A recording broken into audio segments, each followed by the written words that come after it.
Maddie and Steve, they set the stage.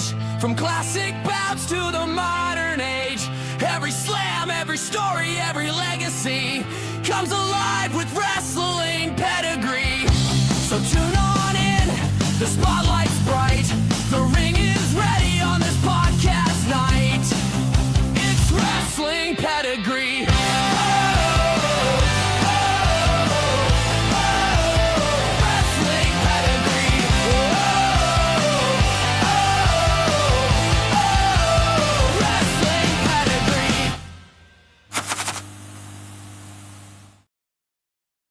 I don't care what happens, as that song is still a freaking banger.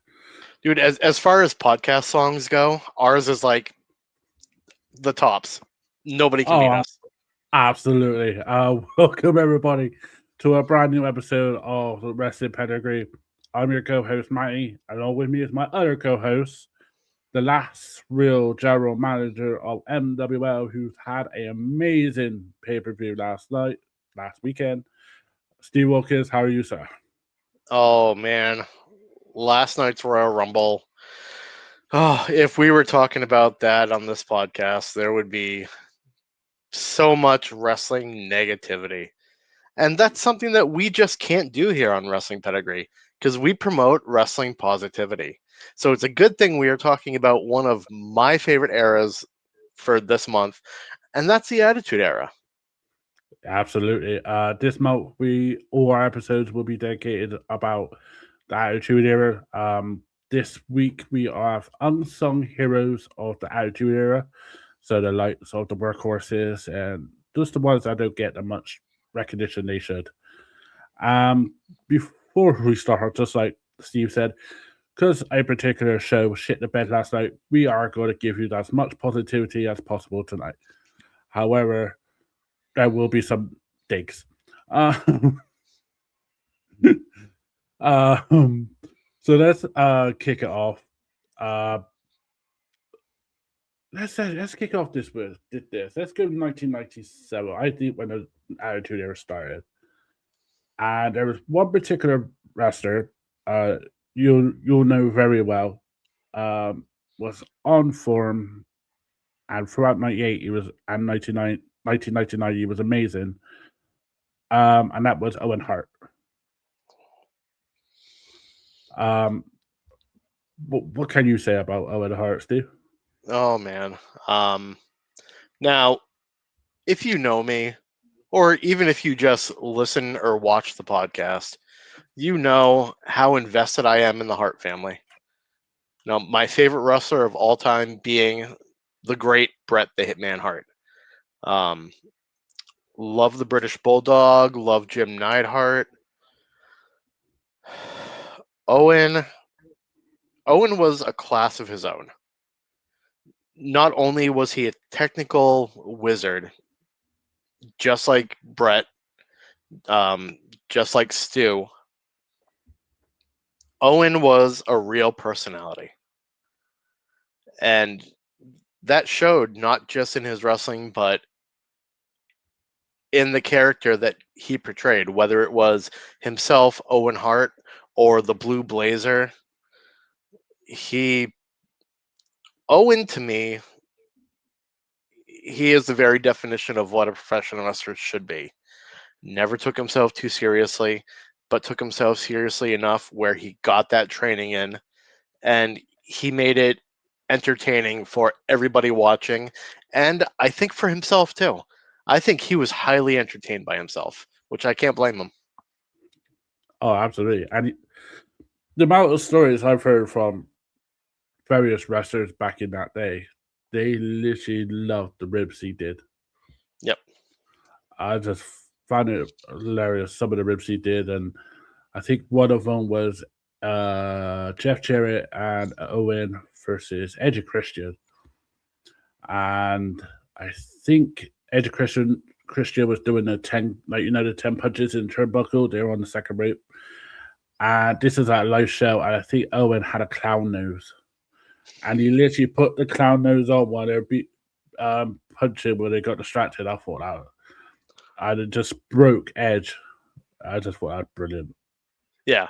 And like, Owen's ribs were never out of malice. Like, I'm sure everybody that listens to this podcast has heard about the infamous rib on Sunny with the Godwin slop bucket. I'm not going to go into that because I think it's disgusting, and I would rather promote positivity. Yes, you would. However, I find that shit very hilarious, especially what Xbox did. Yeah. Yeah. Um, what is there a match in that Attitude Era? So we're going from '97 to unfortunately this past in 1999. Is there any match that stand out for Owen for you?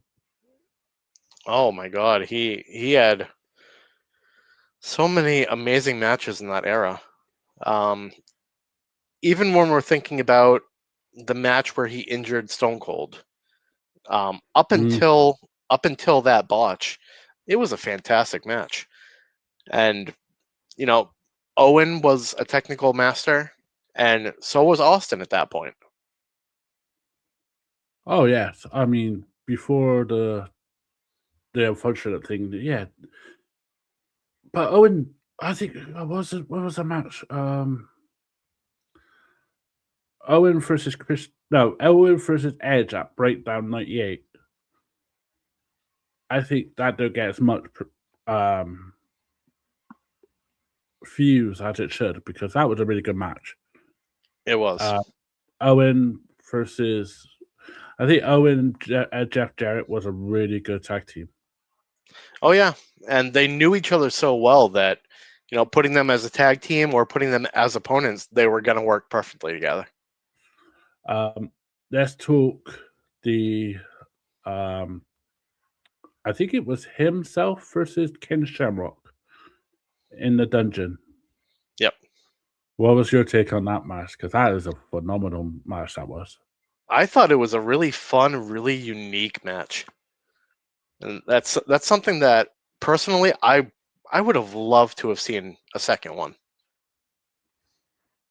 I would. I think was he in a Lions Den match also with Shamrock, or am I mistaken on that? No, I think you're right. Because I think Dan Severn was the ref, Yes. uh, and it was just or opposite. So I think it was Dan Severn. Either way, um, another one that he had a great few matches with was himself versus Triple H. Hmm. I think that rivalry was really good. Him and DX was amazing. Um, what was your take on the last Hart versus DX of Triple H and China? I mean, I thought they were all really good matches. I thought that it told a good story. Owen was out for revenge for what DX and Shawn Michaels did to his family, especially to his brother. Mm-hmm. Absolutely. Um, let's go off onto someone that Owen had a couple of matches with, and they were quite good matches on Monday Night Raw. Val Venus,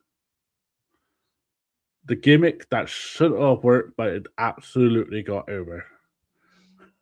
Um, do you remember the vignettes before his debut? Oh yeah, I remember those. As a teenager, we all remember. Yeah. What was your take on when you see Val when the first time coming out? Seeing him come out that very first time, seeing him gyrate with the towel around his waist and then whipping it off, he was exactly who I thought that he was going to be. And they pushed him as, this guy could be huge. No pun intended. Um I thought for Sean Morley that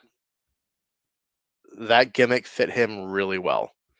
Oh, yeah. And I thought they could have went to the absolute moon with him. Instead, they had Kaientai choppy his peepee.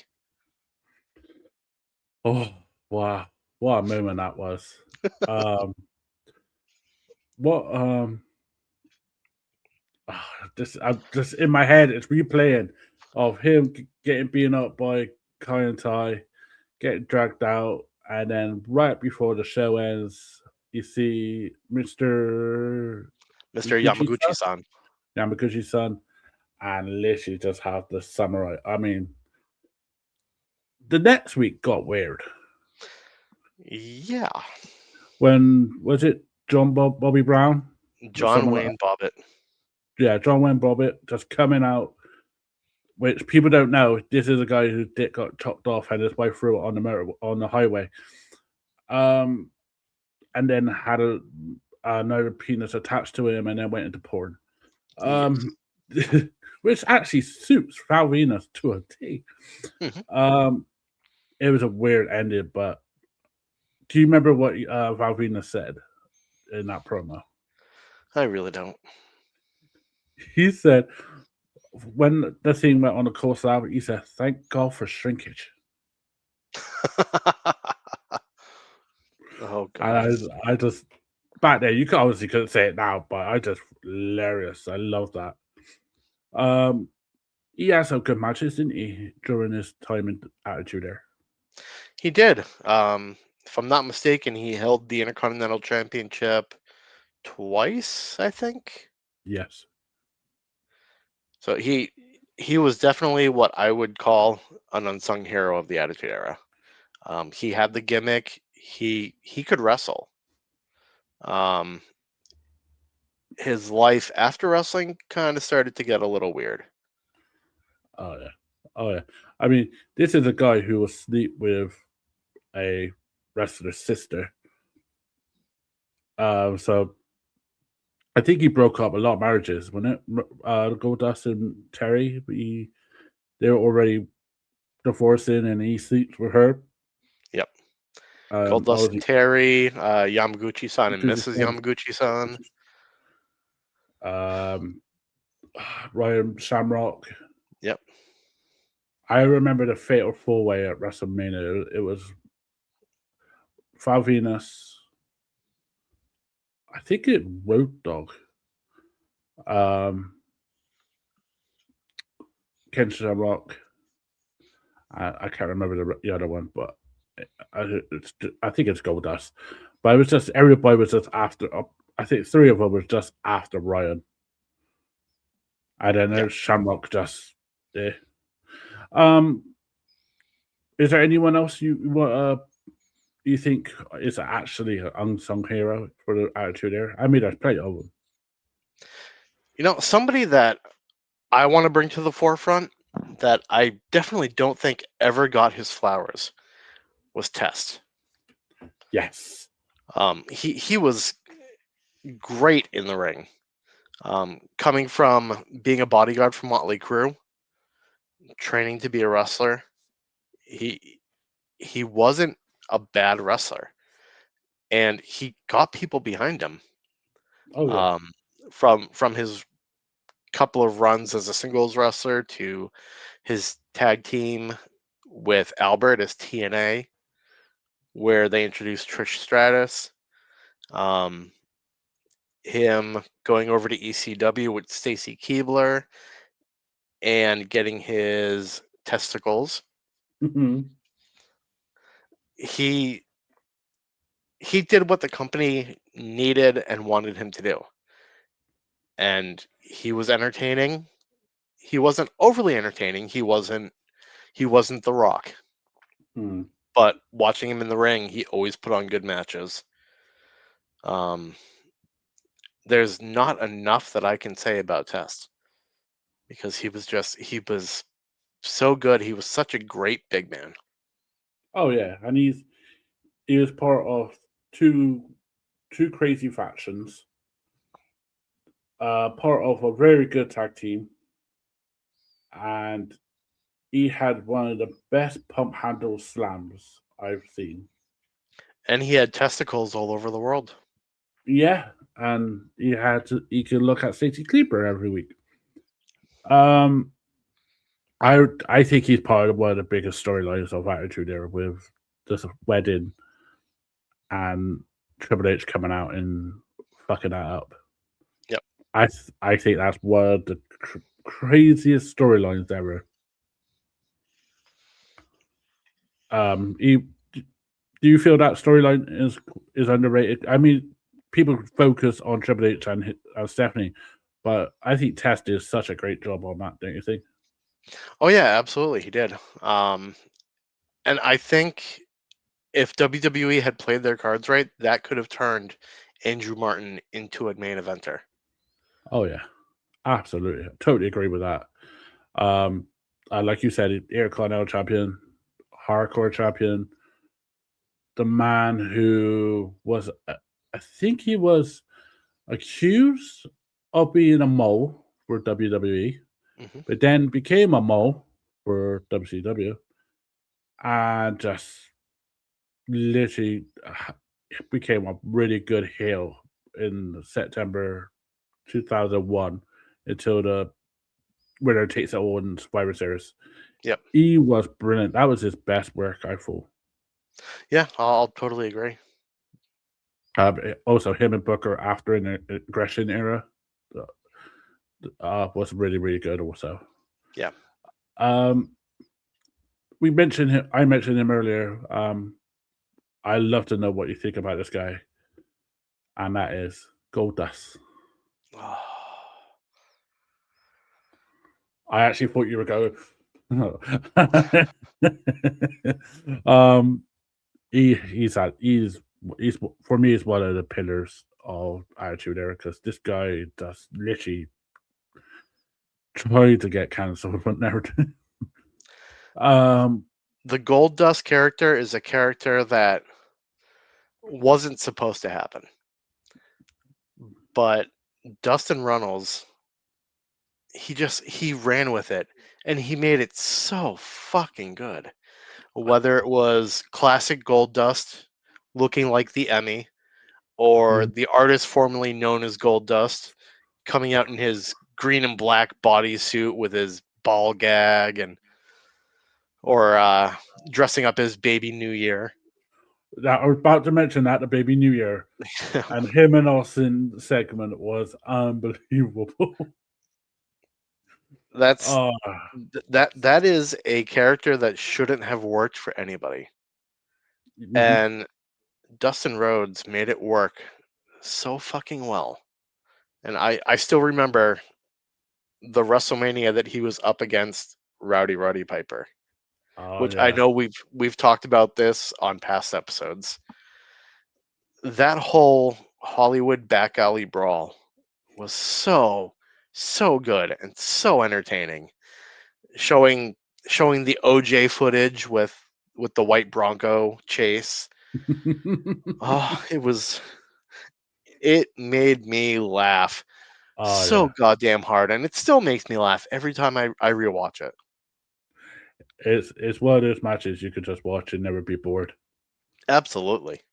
Um, he had some great matches in Attitude Era. I could think of himself versus D'Lo, himself against Blue Meanie at St. Valentine's Massacre.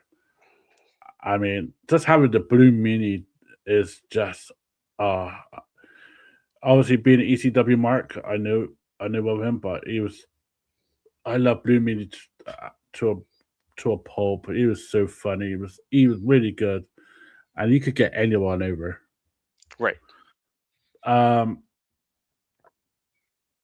do you think if Goldust was still with it after 1999, he was still with WWE after that? Do you think he would have done really well in the 2000s and coming up to end of it in 2001? Unfortunately, I think if he had stuck with them through the 2000s, the Goldust character would have changed dramatically.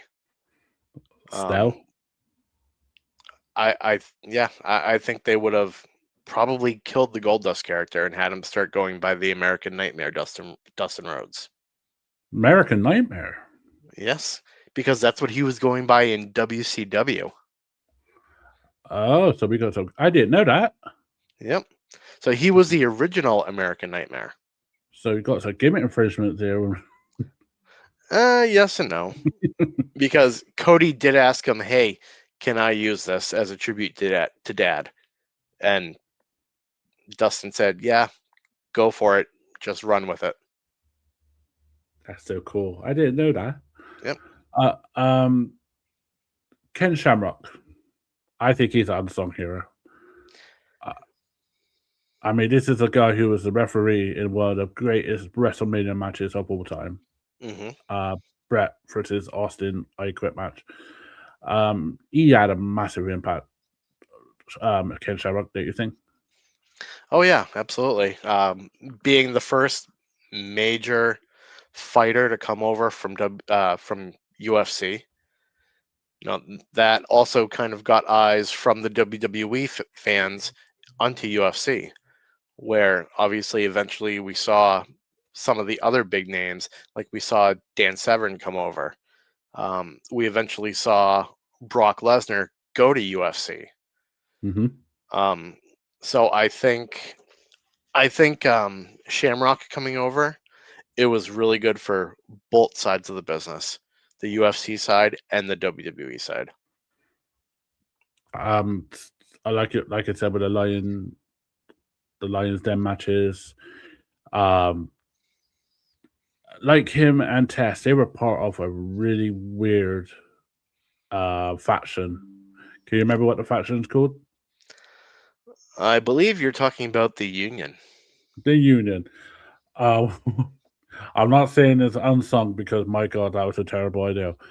But the Union was basically your best getting together, wasn't it, against the corporation? Eh, would you really call it your best though? Uh, second best, third best. Yeah, I'd say probably mid card to upper mid carders. I would not call Mick Foley mankind an uppercomer, like a third tier. I would say he was one of the top. Well, yeah, Mick was definitely one of the top guys, but and everybody under him was mid card to upper mid card. Yeah, I think Big Show was just getting his way, wasn't he, back then? Yeah. Yeah. Um, yeah. Anyone with any picks you got? Or I got turned in my head, but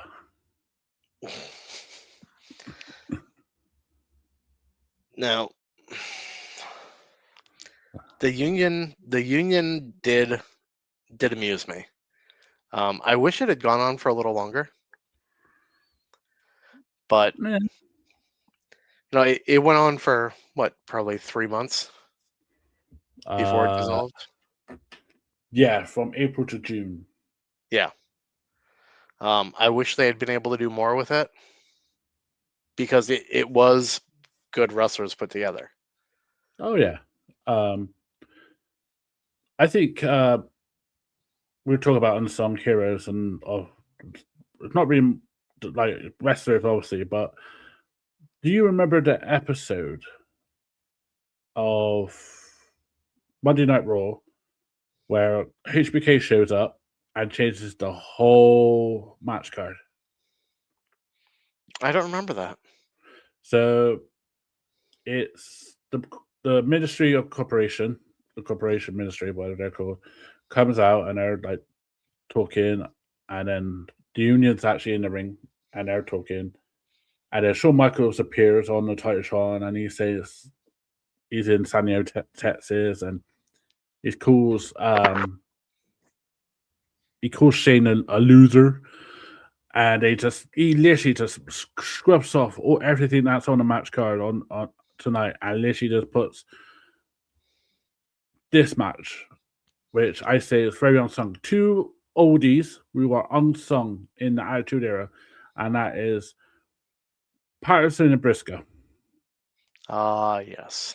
the Stooges versus the Mean Street Posse, Pete Gas and Rodney Mack. I think not Rodney Mack, No, something Rodney. It was Rodney. I know it was Rodney. yeah. But what was your take on the Stooges? Because I think they're unsung. Oh yeah, they were definitely unsung, and not only in the ring but backstage. Like, if Vince McMahon wasn't in charge of WWF, then it should have been Patterson and Briscoe, because Oh yeah. they were so creative. Like, Patterson came up with the fucking Royal Rumble, which, to me, n- last night's match notwithstanding, it is the most exciting match of the year. Oh yes. Absolutely. Uh, I don't know if you remember. Do you remember the Gerald Briscoe versus Pat Patterson Evening Gal Hardcore title match? Yeah, yeah, I remember that. I, I'd rather I, not remember that, but I do. I a lot of people don't want to remember it, but it was the only match. The match was like this because Michael Hayes wanted something to do with Trish and Lita in a bikini match, and then just to fill out a gap in the King of Ring 2000. And literally, Prince goes, "You're right. We're going to get Patterson and Gerald Briscoe in an evening gown match for the hardcore title." Yep. Literally, I'd rather have Trish and Leah. Um, Another unsung for me, and I love this guy to bits, and I wish I could be like him, is the Godfather. Oh yeah. Can we really call the Godfather unsung though? Because he's somebody that we still can see on WWE TV. Like, at any point he could come out with his hose. So True. is he really unsung? He was unsung that through 1998 to 2000, before he done the gimmick change. He was freaking awesome. And he made it. I remember matches where he didn't even wrestle. He just come in there with his hose and literally say, "Hey, it's not fighting me. You can have these hose for a reasonable price." I mean, you don't see that. No. I was marking out for that. I loved it and just thought, oh, if I want to grow up to be a go, grow up to be a pimp. Well, if you want to grow up to be the Godfather, first you have to become a shaman priest. Yes, Then you have to get into MMA. Then you can be become a pimp. okay. And then after that, I could retire, just be a club owner. Yeah. Oh, but before you become a pimp, you have to get into the Nation of Domination, True, and then leave which, them. with your skin tone, that might be a little difficult.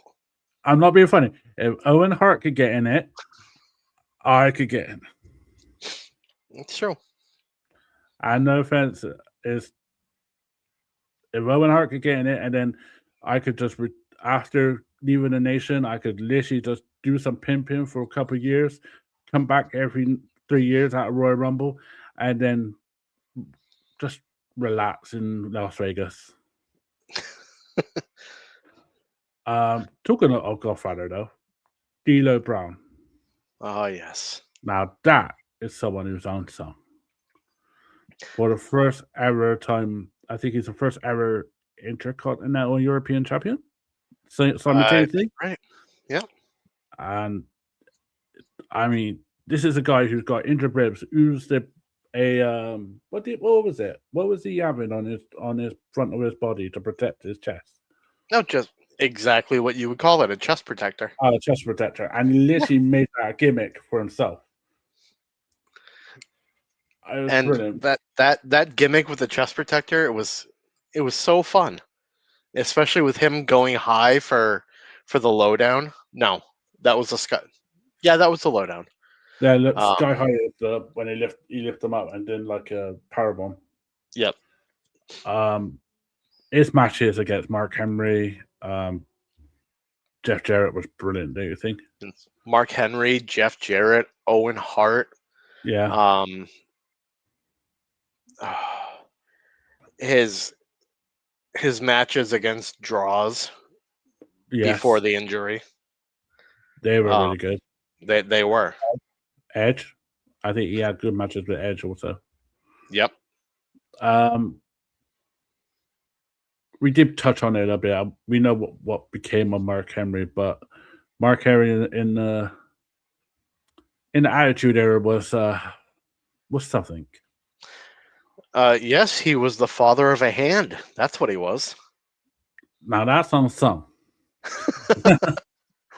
No, just being Central Chocolate and the way he was, I was fully entertained. He was one of the backbones for me because you cannot be that kind of person, that kind of big meaty man, and think, yeah, I'm a ladies man. And he played off Well, so well. well, he did it, and then Viscera did it. Yeah, I prefer the Mark Henry one though. Fisher is Fisher's finisher is something you'll see in Epstein files. Um, That's something that I see in my nightmares. no, the thing is that Fisher is the one of the ones that dated Lillian Garcia and Trish. So yeah. Talking of Fisher, when he first introduced in the Attitude Era, he got kidnapped in 1999 Royal Rumble. Um, that was a really good gimmick for him, wasn't it? In Attitude Era for Viscera and Midian also. Yeah. I mean, as far as Midian goes, I think that was the perfect bookend for his career. Um, for Viscera, I remember seeing him come into WWE. I think it was 90, early 93. He Yes, came 93. in. He came in with Mo and Oscar as men on a mission. Um, which as 9-year-old Steve, I loved it. It's like, yeah, these guys like hip hop. I'm cool. I like hip hop too. And coming down with the good old naughty by nature, like waving your hands in the air and all Yeah, that. Um, and then just seeing his transformation from the fun-loving big fat guy to like the brutal king when he won King of the Ring, to eventually being kidnapped by the Ministry and transformed into Viscera. Like the evolution of his character, he made it work really, really well. I agree. And for I such a agree. big guy, he could move. Yeah, and some of the wrestlers didn't like facing him, but because he was a bit clumsy, but he was amazing. Like fast, just crazy. I think him and Big Daddy V was just unstoppable. Yep. Um, you mentioned something about uh dark, gruesome gimmick, and I just think wrestler just popped into my head, and I know you're gonna love him because I know you love the music. Gangrel. Oh my god. Now that is an unsung hero because my God, he was in charge of two of the best tag teams. hmm Like without Gangrel, where would the Hardy Boys be? Where would Edge and Christian be? They both got their start as Brood and Brood 2.0. Yeah, I So do think. I think if just they went there, they were there. They probably would be in WCW. yeah. Um so I it's really big ups to Gangrel Oh yeah, because he was able to kind of take them under his wing, show them this is what the business is about. And he helped to honestly build 4 future Hall of Famers. I agree. Do you remember the bloodbaths? Oh yeah. Is there anyone that stands out for a bloodbath? Because I got one in my mind, and that's the one with Kane. Yep, I remember the one with Kane. When Kane Um went batshit crazy. yes. Uh, I remember when he started doing them on Edge and Christian when the Hardys Yes, came with him. yes, I remember that one. I think got Christian a couple of times. Yep. I remember the Road Dogg one. I think Road Dogg was pissed. Uh-huh. Talking of obviously Road Dogg, I would say he's kind of unsung a little bit, but um, watching Unreal 2 and him giving his way, like his mindset during that time, I think it's amazing how he survived the Attitude Era. Yeah, me too. With all the drugs and alcohol that Road Dogg was on at that time, I'm surprised that he survived, period. Yeah, absolutely. Would you say he's an unsung hero, or would you say that he was a workhorse? I wouldn't really say that he was an unsung hero, especially being part of DX. DX was really the main event of Yeah. of the Attitude Era. So calling him an unsung hero, I really can't agree with that.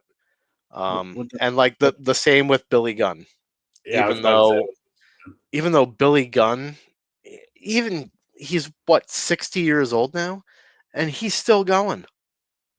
Yeah, and he's still causing shit with Meltzer and comparing him to Cole Fletcher. The Yeah, guy's got more heat than anywhere. right. Uh, And the guy's still cut like he's 20 years old. yeah, I'm very jealous. Very jealous. That guy's got some meat. Hmm. Um, I think this is a show that we might get cancelled. Um, uh, I was thinking, let's go in tag teams then. Is there any particular tag team that is an unsung for you? Kai and Tai, Yes, I yes. totally agree. Or have Specifically Takama Shinuku and Sho Funaki. indeed. Indeed. I couldn't believe that was Shane. Now, when I go back and I listen to it, I go, "Oh, that is totally Shane." That's crazy. And I think the other bit was Bruce Pritchard, wasn't it? Or some of the Yep. ones. Yep. Crazy to think that. I was so oblivion to it because we're keeping with kayfabe at that time that we didn't think of it when they would come out next. Like Shane would come out straight after Kanye. I was like, oh, and he's talking, and won't click. Right. Um, Obviously, the Kanye is famous for the Foul Venus choppy choppy pee pee. More famous is Taka's elimination from the 2000 Royal Rumble. Do you think? Yeah. I mean, that got replayed so many times, and Jerry the King Lawler just spat on it. Oh, they had some good matches though. Oh yeah.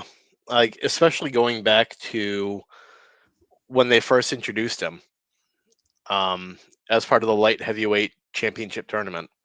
Mm-hmm. Like nobody in the U.S. had ever really seen him.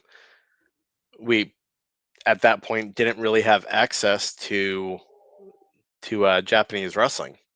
No, So seeing this brand new tiny Japanese wrestler, it put everybody like up in arms. Like, oh my god, he's so good. He's doing things that we've never seen, except for like when WCW got the Great Muda yeah, yeah. or I Jushin Thunder Liger. ah, you have to mention that legend. I remember seeing Taka first against Grandmaster Setsei for the light heavyweight title. Hmm. That was a really good match, and then Funaki came in, and they were brilliant because they didn't take themselves seriously, but they can go if they needed to. Yep. And I think they had a great match with this other. I'm calling this tag team unsung because I don't think they get the recognition they should, and that's too cool. Yes. I think Too Cool, Grandmaster Setsei, and Scotty Too White are so unsung. It's unbelievable. For a tag team that shouldn't have worked, freaking worked by miles. Yeah, especially putting them together with Rikishi. Yes. That made magic for all three of them. It showed that Fatu wasn't just this big savage Samoan killer. That he he could have fun. Oh yeah, and he could, and that rivalry with TNA, um, the Radicals. It's just one of those where they shouldn't have worked, but they absolutely did work by 5 stars because you cannot have a dancing segment or a spot in the Royal Rumble if you're not that over. Absolutely. And I mean, their gimmick was so cringe, but it worked. And it's something that I still follow Scotty Too Hottie on Facebook and X, and I see him doing the same stuff with. He recently did it with his son, and Ke- oh Keegan, is it Keegan? no, who is he? Who are they dancing with? Um,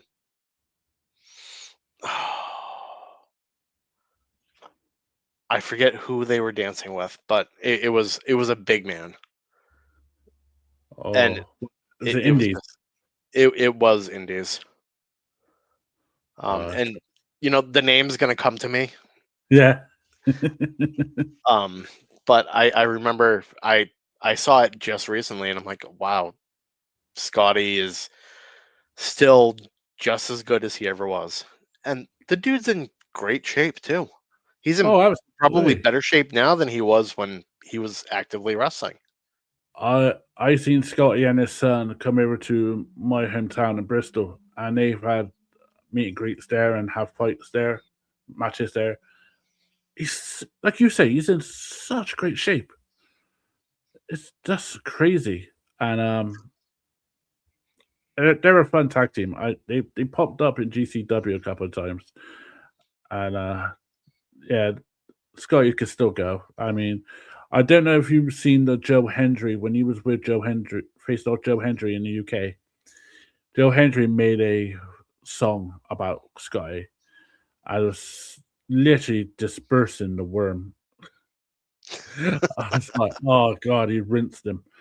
Um, is there any tag teams?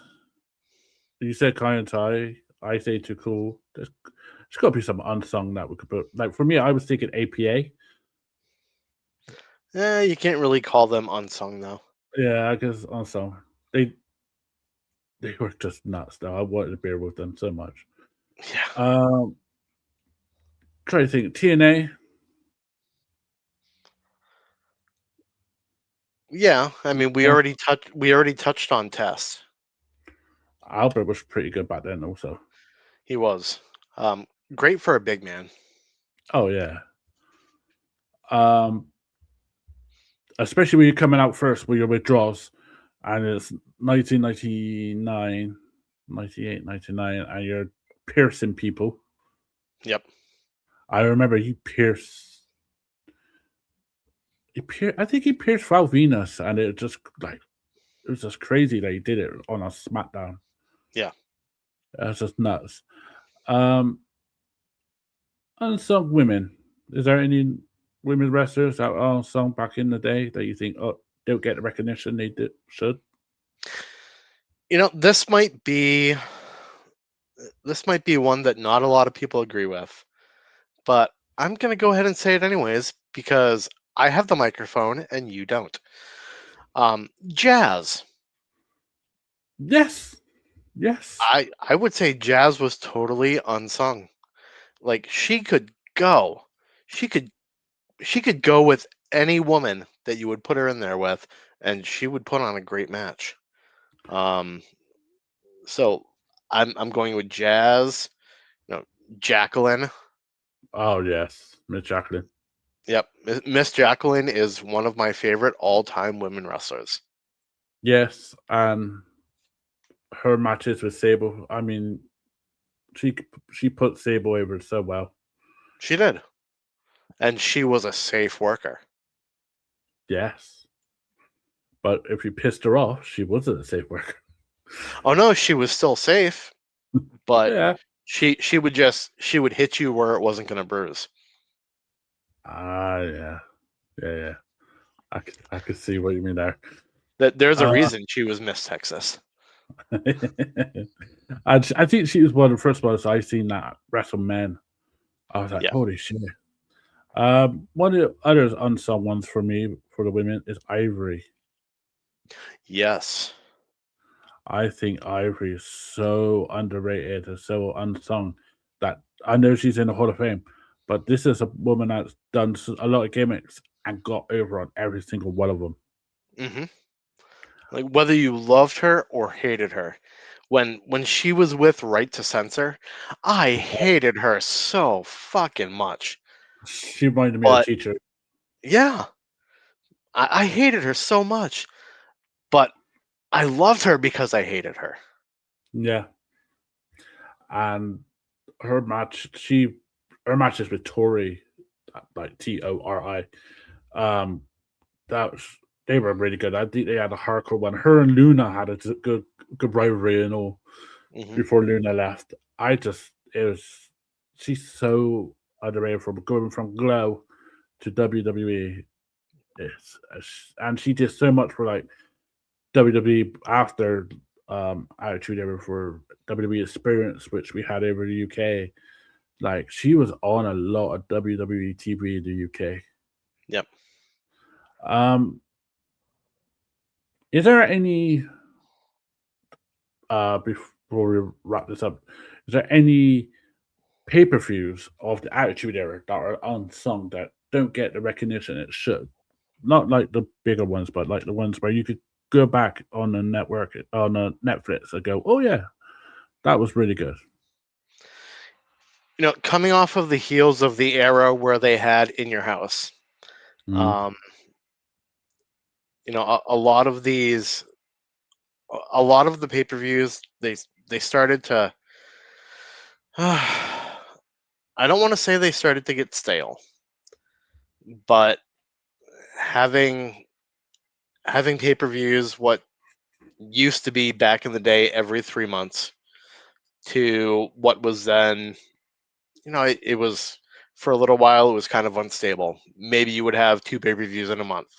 Maybe you would have a pay-per-view, wait 2 months, have another pay-per-view. Maybe you wouldn't have anything between WrestleMania and SummerSlam.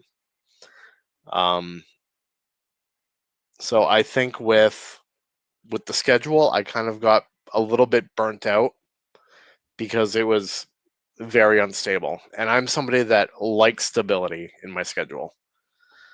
Um, so a lot of the time, I really tried not to watch many of the pay-per-views except for the big four. That's understandable. That's understandable. For me, for being a Briton, be a British lad, um, love, and I think it's underrated so much as Capital Carnage '98. Oh yes, I do remember Uh, that one. I love that one with Vinnie Jones coming out, who was massive in the UK, being a footballer and then doing massive movies in the UK. The match card was really, really good, and we talk about Jacqueline, and she had a mishap on that. Um, and then the main event with Austin, and then we got Big Boss Man added into that. It was a really the crowd was loud. The crowd was 50 times better than the one last night. It's literally a underrated pay per view.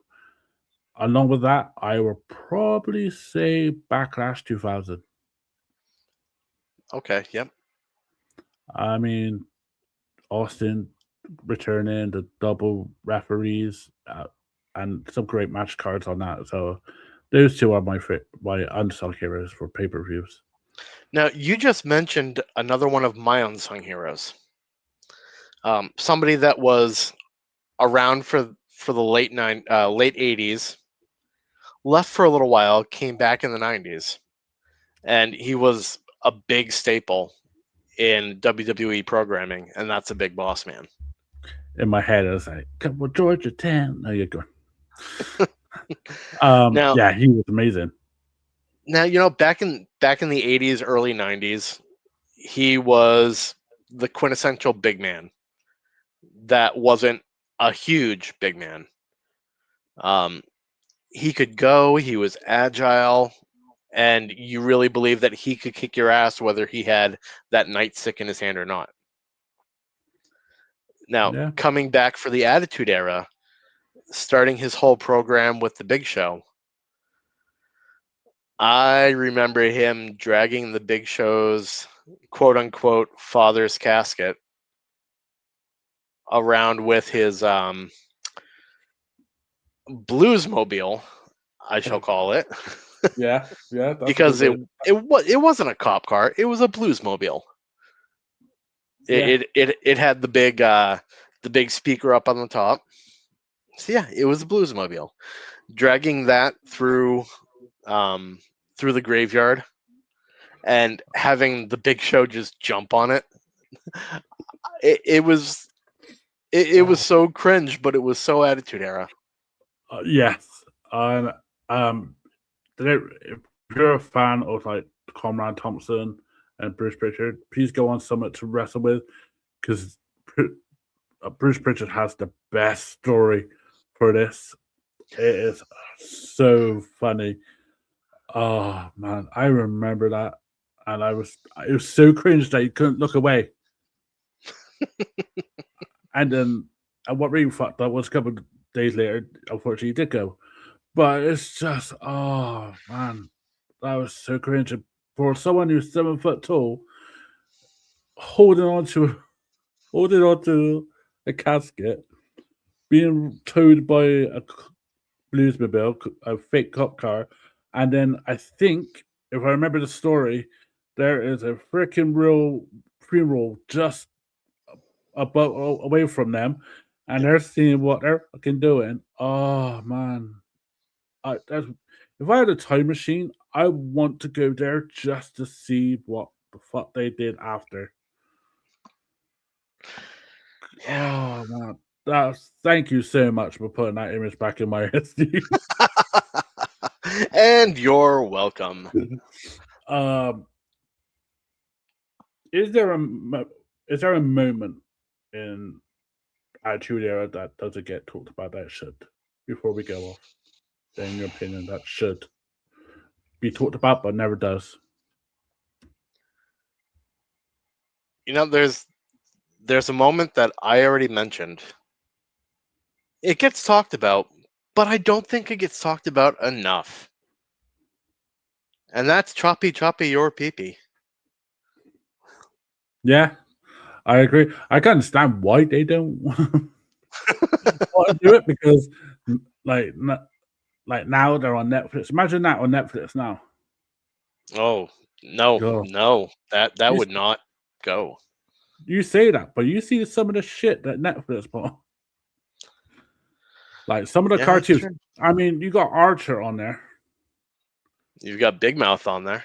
You got Big Mouth on there. So choppy PP, it would actually be all right, I think.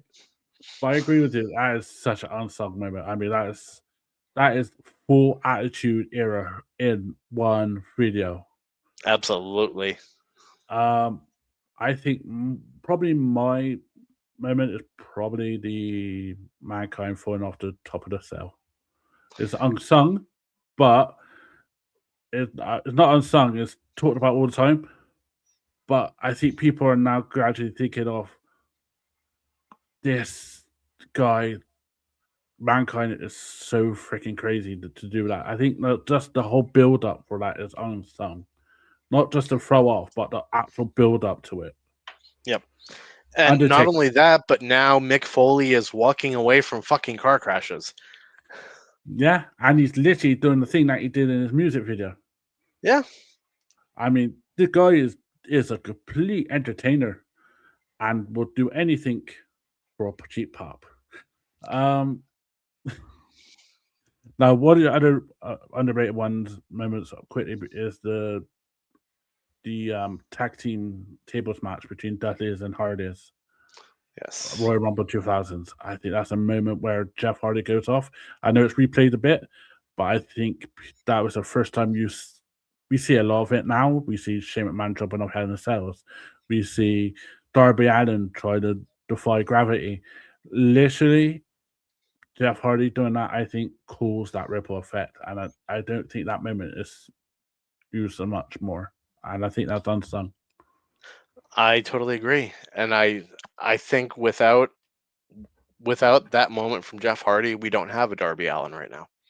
Oh yeah, absolutely. That moment in 2000, we won't even get the TLCs Hmm. moments we got in WrestleMania 17 and WrestleMania SummerSlam 2000. Um, so this is the first episode of our Attitude Era. So we got to come up with next week's episode, if there is a next week's episode, unless we're cancelled. I have an idea. I want to run No, past you, no. and I Okay. want to run past you on live because I feel if you say no, then you could get heat. I'm thinking next week, Attitude Era courtroom. Ooh, We put explain. we put the moments, the characters, or the decisions on trial. So, for example, Triple H's 2000 run was the greatest ever. Ooh. Was The Rock really better as a heel? Did the invasion actually ruin the Attitude Era? Me and you will be judge, jury, and executioner. Ooh. But we will send this out to everybody. So anyone that's listening to this, if you have a moment that you want for us to judge, jury, and execute, put it in the comments. Whether on Spotify, YouTube, Facebook, wherever, we will talk about them next week, and we will have probably about five or six each moments. I think we will pick, and then we'll see if we judge them correctly. I think that will be an interesting show next week. I like it. And you know what? I think we should work this into our monthly rotation. Oh, So when we get into March in our WCW, we do the same thing. yes. We could do that for all the months because there's bound to be some we we could judge a jury you execute. Oh, there is a lot that I'm going to be able to execute for WCW. Oh yes. Um, the week after that, on the 13th, I think like on the weekend started the 13th, so it'd be the 15th or 14th, one or the other. Um, has it St. Valentine's Day weekend? There's some that I love, and there's some you love that has been taken away from us for so many years. So for that weekend, not next weekend, the weekend after, for the 15th, the lost art of Titantrons. Oh, okay. So we break down the iconic entrance videos and themes of the Attitude Era. The APA's door, the King's Organ, the Bruised Circle Fire, the Glass Shatter from Austin, all that we could talk about for the 15th. I like it. I think that is um one of the best ones. And then I got one for the following one, which I know you're gonna love, and that's the Attitude Era draft. Yes. But with a difference. So we get 10 wrestlers, 10 tag teams, 10 promos, 10 theme songs, and then we compare which was what. Well, okay. Prepare to be defeated. Oh, I know I will be. But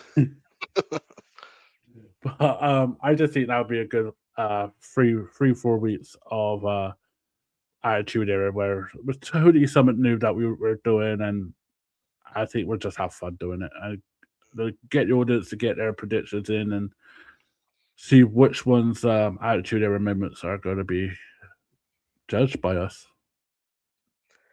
I like all those ideas. I really like all those ideas. I see. I'm not just a pretty face. Thank God. So that is the end of the Unsung Heroes of the Attitude Era. I found this episode really fun. Yeah, me too.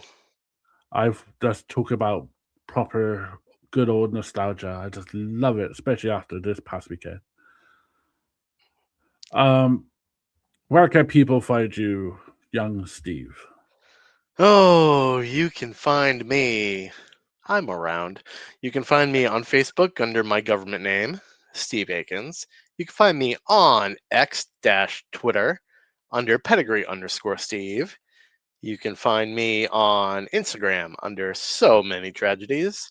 You can find me every now and then creeping on the Wrestling Pedigree Facebook. Mm-hmm. Whether I'm under the Wrestling Pedigree name or under my government name. um, you can find me around. Um, yeah, look for me and I'll be there. You can As find creepy him. as that sounds. You can find him sleeping in his car while he does his deliveries in his truck, Yeah, my 30-foot box truck. falling asleep. Yeah. Um, by the way, so there is a episode of me and Steve just completed for Hit the Turnbuckle podcast. It is available now, where me and Steve is on there discussing everything in the past weekend of pro wrestling. Unfortunately, including the Royal Rumble last night, but also TNA, Steve Machines fired, AEW's news, and just everything in wrestling. So please have a look out for that. That will be on our Facebook and everywhere else for Spotify for Hit the Turnbuckle. So we have Kane Uncut tomorrow, 7 p.m. Eastern. And we have Ross Report on Wednesday, where I know, just like Steve, who had all the predictions correct for the Royal Rumble, and has not let me go for that. Ross had the complete same predictions, and so watch him gloat on Ross Report on Wednesday. Yes. However, where Rots and I had the same predictions, I defeated him in MWL for the MWL championship. So that is once again in my possession. If you do want to join Steve's beloved brand Surge and NWL, please go onto Facebook, look for MWL predictions and league, and you will see them, and you can sign up. I think you guys are still taking applicants. We are. We are obviously in our home stretch for the season, with our season running until WrestleMania. But there's never a bad time to get in. Just to get used to it. Yeah. So just get used to it. You can message me, or you can just apply right to it. If you do end up applying right to it, make sure that you fill out the questionnaire for new members, where we'll ask you like your name, stuff like that, and then I can send you a form where you fill out everything about your character. Yeah, and it's Or worth. you can message me directly. Yeah, if he has time to see it. Yeah, I always see it. I know he's very good on that. Also, if you do want to play, you can't find Steve. It's Jeff Chapwick and Justin Macaroni. Justin Marchesini or Sean Bowley. Oh yeah, because I'm not part of it anymore. I keep forgetting. God damn it. You can find Wrestling Pedigree obviously on Facebook. You can find Wrestling Pedigree on TikTok, and you can find us on YouTube and Instagram at Wrestling Pedigree 92. From myself and Steve, have a great week. Hopefully next week wrestling will be more positive. And don't be a dick. Have a great week, everybody. And just enjoy wrestling. Exactly.